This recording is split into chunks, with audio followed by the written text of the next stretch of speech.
Charles Walker Woods was a gentleman of means. In a city rapidly being subsumed by the dim fog of industry, he felt it was not just his right to stand out as a breath of fresh air, it was his duty. Were it not for people like him, who would the lower classes look up to? Who would they aspire to? Of course, the life of a socialite was tiring from time to time, but Charles owed it to those below him to carry on. Charles' three best attributes, in his own opinion, were his intelligence, his perspicacy, and his charm. The intelligence was obvious.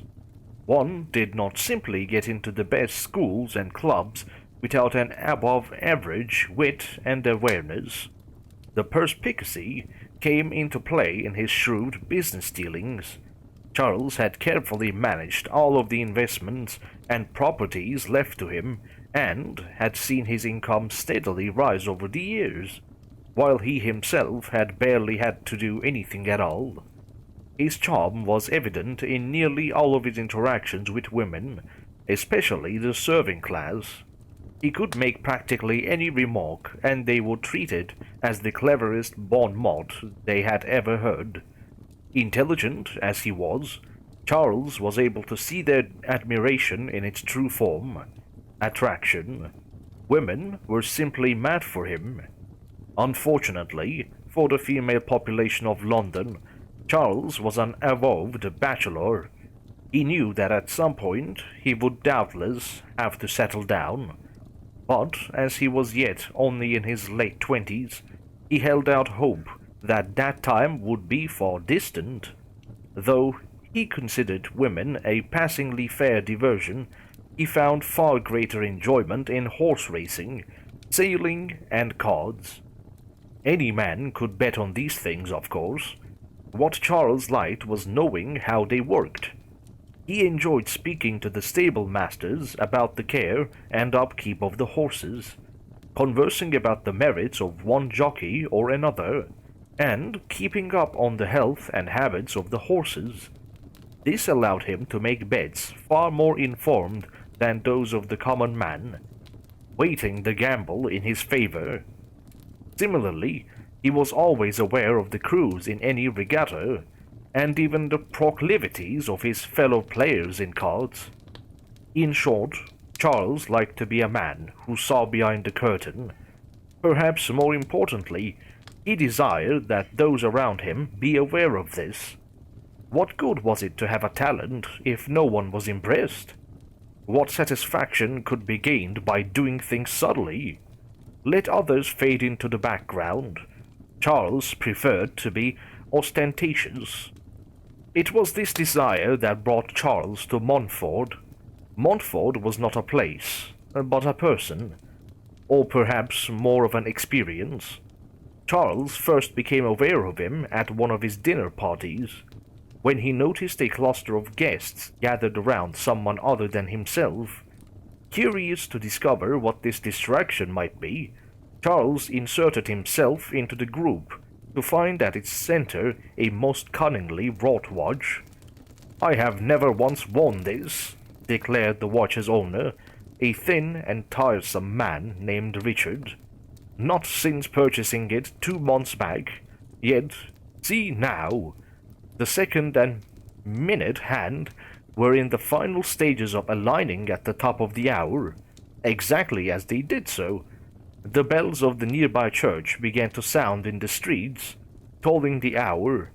The watch was precise to an incredible degree. 4 or 5 seconds later, Charles's grandfather clock began its own sonorous chime to mark the hour. Everyone in the group was too genteel to laugh at their host, but Charles felt the sharp sting of embarrassment. He had been shown up in his own home. To hide his discomfiture, Charles seized the reins of the conversation. "An amazing device. And you say you hadn't had to wind it? I can't imagine what it cost." "Oh, too much," said Richard airily, closing the cover and tucking the watch back into the pocket of his vest. "But can one really put a price on fine craftsmanship?" Indeed. Where did you say you procured it? Charles knew that Richard would refuse to answer, of course. It would do him no good to own the second most impressive watch at a party, so he could hardly give Charles the chance to purchase one better. Charles's actual hope was that Richard would excuse himself from the conversation to avoid answering, and that he would then be able to draw the name out from someone else who Richard had already told. To his surprise, Richard answered the question directly. A man called Montford.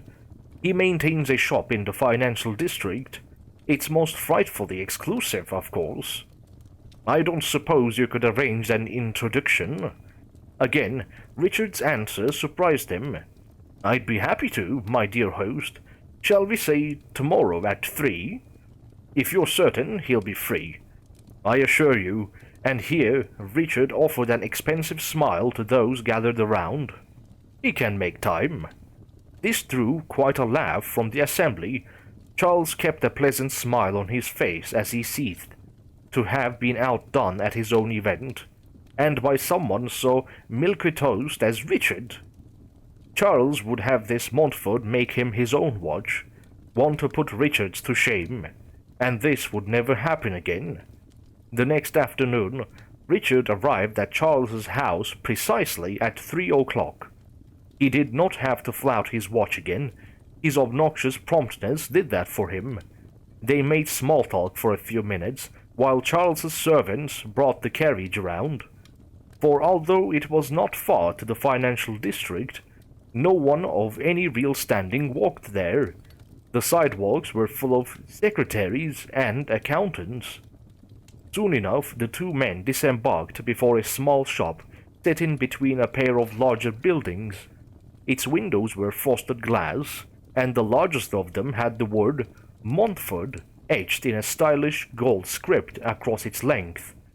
The door was black and said nothing at all.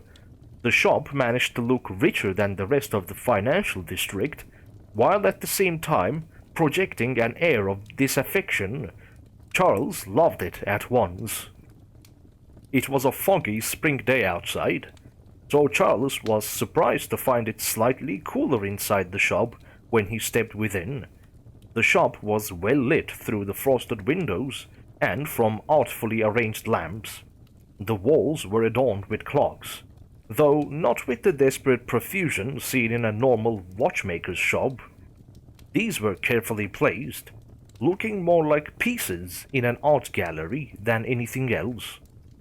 The air was alive with the tick of clockwork, but again, unlike usual, every timepiece here advanced at the exact same moment.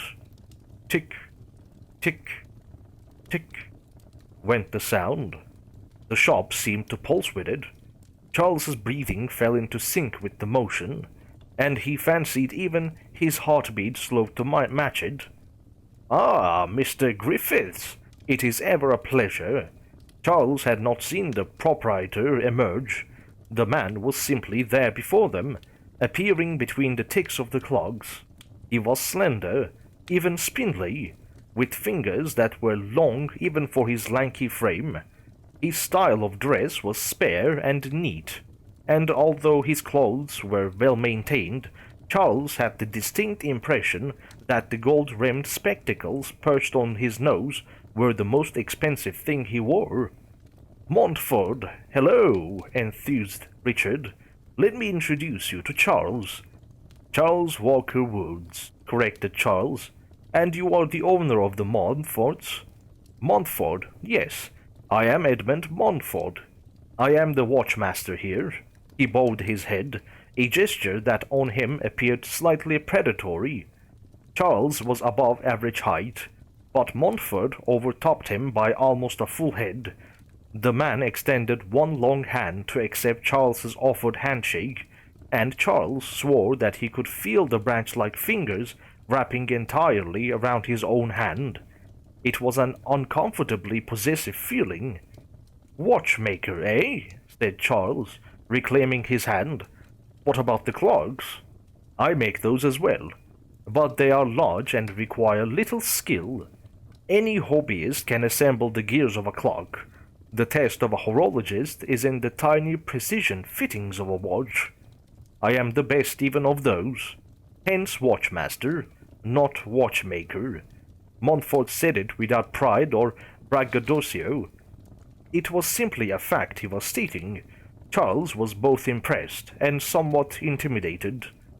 Yes, well, I'm certain the two of you would prefer to conduct your business without me, so I'll be going, said Richard. Take the carriage, said Charles. Send the driver back when you are done. It was a subtle point intended to emphasize his casual superiority over Richard, but the look that Montfort gave him made it clear that the watchmaster understood every nuance perfectly. Charles, unused to such direct scrutiny, was taken aback. Before he could regain his mental footing, though, Montfort was moving away to open the door for Richard. The man scurried past, climbing into the waiting carriage without even a look back. The click of the shop door latching behind him was precisely in sync with the tick of the clogs. "So you would like to obtain a watch," Montfort said. His eyes glittered strangely, probing Charles for secrets while giving little away. "I have come for the best watch you will ever make," Charles said. He expected some manner of reaction from Montfort, perhaps amusement or surprise, but the watchmaster merely nodded as if this were the sentence he had expected. "The opus, a fitting piece for a man of your stature. You know of me, then? I know all of my clients. I could not create watches for them if I did not. I am not yet your client, though." In response, Montfort reached into the pocket of his plain black vest and withdrew the opus. Charles leaned in, entranced by the detail in its design. The outer covering was carved in a forest of intertwining layers of gold. Faces and figures peered out between the branches, seeming to shift and hide as Montfort tilted the watch back and forth in his palm. He pressed the button to release the cover, and it sprang open to reveal the same branches inside the lid, the intersections now dotted with tiny mirrors. Each one reflected back a miniature image of Charles's eye, staring back at him with unblinking intensity as he regarded the watch. The watch face itself was opal, with the numbers picked out in careful black lines. In the iridescent swoops and curves of the semi-precious stone face, Charles caught hints of waves, of animals on the run, of beautiful women. The watch spoke of power and assurance, and like everything in the shop, it ticked perfectly in time.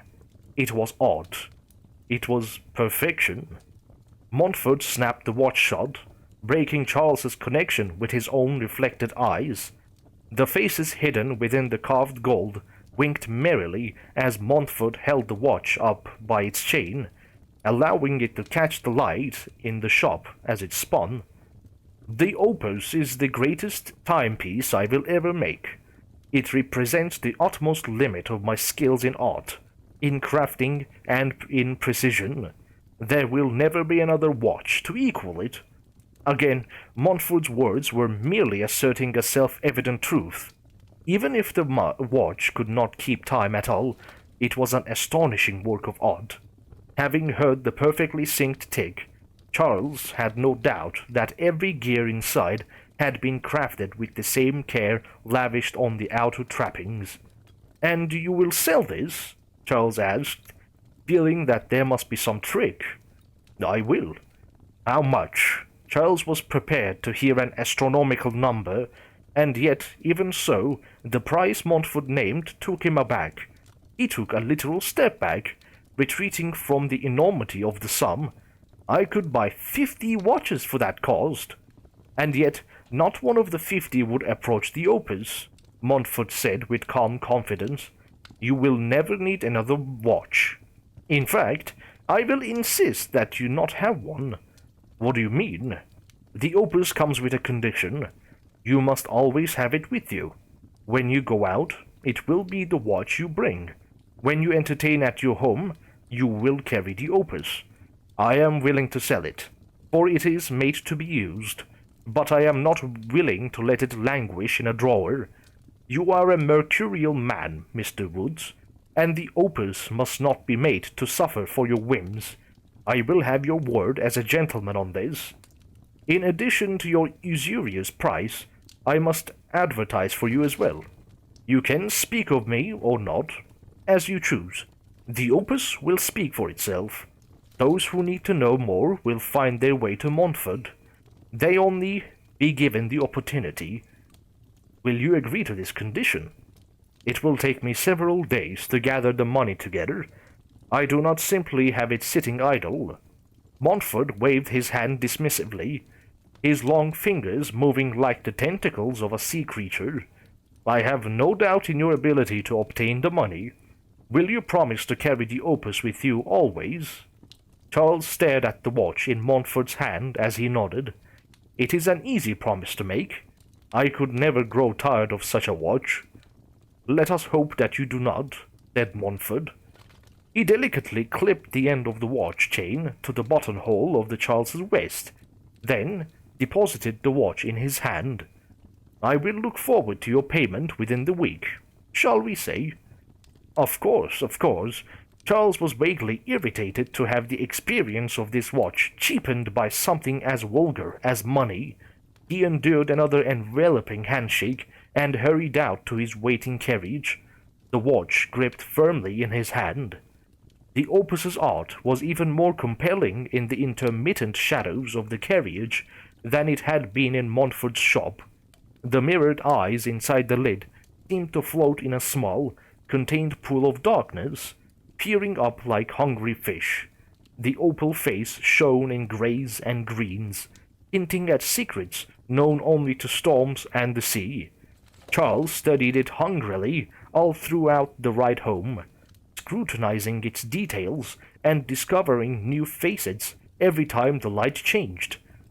For the next month or more, Charles did indeed bring the opus with him everywhere he went, and showed it off at every opportunity. Every time he removed it from his pocket, it was as pristine and impressive as it had been in the store, and those assembled were always gratifyingly awed by the exquisite detail displayed in the device. The local society only had so many people. However, as the novelty of the opus faded, Charles's peers became less effusive in their praise. Even in Charles's eyes, the allure of the watch faded. The hidden figures in the carefully carved branches lost the appearance of movement. The mirrors reflected skin imperfections. The opal face shone dully in uninspired pastels. One evening, Charles was hosting a soiree at his house.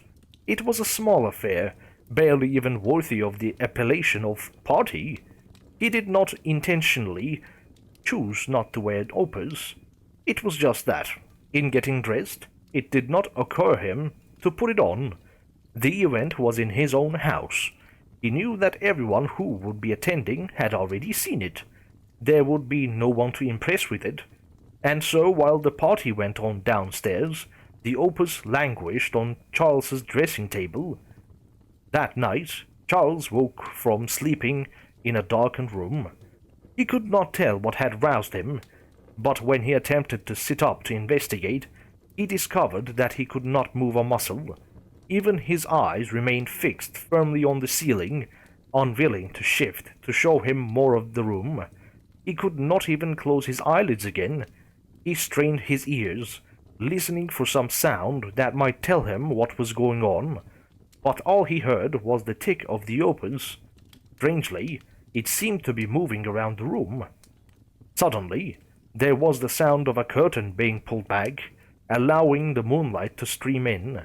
The room brightened considerably, but this only afforded Charles a better view of the ceiling above him. He still could not move at all. "Mr. Woods," came Montford's voice from somewhere in the direction of the windows, "I find myself in regrettable circumstances, for I sold my watch, my opus, to a gentleman, a man of breeding and honor. I would not have left it in the care of anyone lesser, no matter how much money he might have. And yet, there was no sound of footsteps as Montfort came into view. He simply seemed to advance closer with every tick of the watch. The opus dangled from his pale hand. And yet, Mr. Woods, I have been made aware that you have broken your promise to me. You attested that you would carry the opus with you always. Yet I found it abandoned here, unworn. Montfort fluttered his fingers like a tattered flag, brushing away an imagined objection from the paralyzed man before him. I understand that I have roused you from sleep, and that you assumed I meant always in a more metaphorical sense. Indeed, I have been more than lenient with this behavior up to this point, and was willing to allow it to continue. This, I see, was a mistake. For tonight, my opus lay disregarded in your bedroom, discarded among rejected baubles and garments. It measured out the seconds for no one at all. It wasted my talent, and I will not have that. I am a reasonable man, Mr. Woods. I understand that anyone can make a mistake. I, too, made a mistake by failing to discuss the repercussions of what would happen if you failed to uphold your bargain. It simply had not occurred to me that your word would not be good. This was unfair to you, and I apologize. Montfort set the watch down on Charles's chest. Charles could feel the tick reverberating against his ribs, forcing his heart into its unchanging rhythm. He wanted to panic, wanted to pant, and shout, and scream, but the opus kept his heartbeat regular and his breathing steady. His body was not his to command. Let me be perfectly clear, Mr. Woods. If you are ever without the opus again, ever at all, I will remove your heart from your body. I will do it with all of the delicacy and skill at my command, slicing along every nerve I pass to open its shrieking insides to the cold night air. I will spread your ribs like cracking open a lobster. I will cut the thing that sustains you from your chest, unmooring it without severing the vital connections. You will watch as I bathe it in poisons. You will feel them spread throughout your body with every helpless beat. You will die slowly over hours in incredible, silent agony, unable to move, unable even to shut your eyes against the sight of your tormented, naked heart, the thing that sustained your life, now forced to deliver your death. Through it all, you will feel the beat of my opus, for I will sew that into your chest, so that you will never be parted from it again. Charles strained against his invisible bonds. He tried desperately to say something, to move, to do anything at all, but to no avail. He could only watch in horror as Montfort produced a silver scalpel. For tonight, Mr. Woods, I have come to offer you assistance in avoiding this fate. This will be twofold. It will serve as a small taste of what will come should you ever betray me again, and it will make it significantly easier for you to keep the opus on your person. Montfort raised Charles's unresisting left hand and set to work. The scalpel sliced into the base of his fourth finger, the blade pressing through straight to the bone. The pain was like nothing he had ever felt, and it only intensified as Montfort rotated it cleanly around, folding the other fingers out of the way to complete the incision. Before Charles's unbelieving eyes, Montfort plucked the severed finger cleanly from his hand, leaving a bloody, spurting stump. He allowed Charles's arm to fall back to the bed, landing on his chest next to the opus. Charles could feel the hot blood soaking into his nightclothes, pumping out to the opus's tick. Montfort, his scalpel now gleaming red, continued his bloody work. He sliced the lowest joint from the severed finger and placed the top two joints upon a hollow golden cylinder of similar size. This cylinder had a chain attached, the end of which swung free as Montfort worked with tiny tools to attach the remnants of Charles's finger to the top of the tube. Once it was affixed to his satisfaction, He picked up the discarded finger joint and made a series of cuts along its length. He pulled forth several thin strands and began to carefully work them inside of the golden cylinder. When that was done, he lifted Charles's damaged hand once more and placed the cylinder onto the stump. It was a perfect fit. Montfort began to repeat the process that Charles had seen him perform with the top half of the finger, his tiny tools pricking and poking as he melded the golden cylinder to Charles's flesh.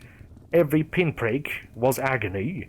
It felt as if molten gold were being poured across the nerves of his left hand.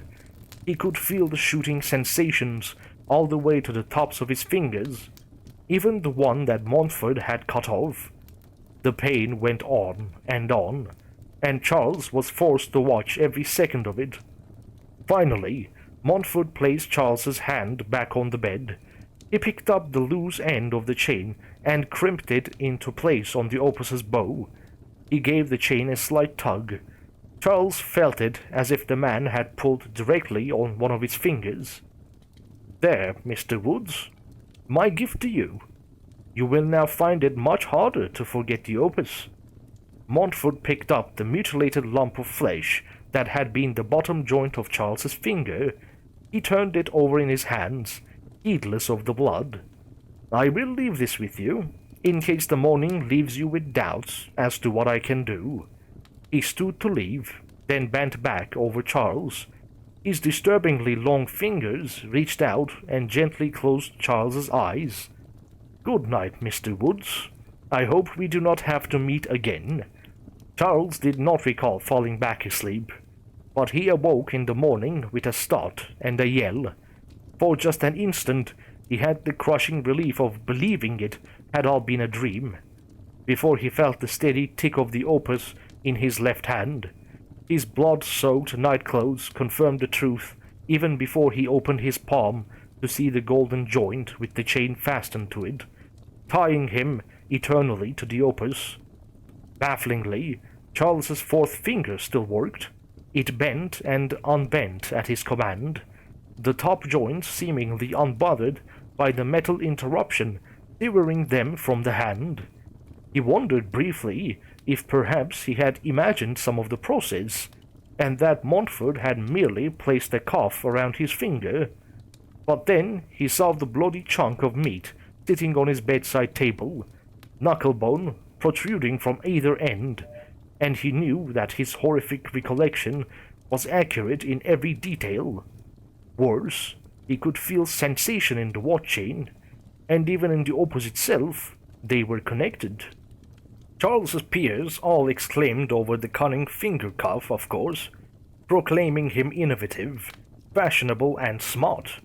They asked who had crafted for him, but he dodged their questions with weak claims that he had forgotten the name of the goldsmith. They assumed that he was hiding the truth from them so that they could not have a statement piece such as his, which was more or less correct, although not for the reasons they thought. Even the ones that Charles most loathed, he would not wish Montfort upon. He woke up many nights in a pale sweat, heart racing, as he jerked awake from a nightmare in which Montfort flayed away his skin to reveal clockwork beneath, gears grinding through flesh in a symphony of agony. His heart never raced for long, though. The opus always reasserted control, bringing him back down to an unwavering, unending 60 beats per minute. Charles hated the opus, its mocking figures on the front, its hundred-eyed mirrored gaze, its iridescent face painted in heartache and oily blood. He hated the control it had over him. He gritted his teeth every time someone complimented him on it at a party. He wished he could cut it from his finger and throw it into the river, to sink and be lost forever. He knew, though, that if he did, he would wake that night to find Montfort looming over him like a rapacious vulture, his unnatural fingers reaching out to deliver the death he had promised. And so he lived on, one tick at a time.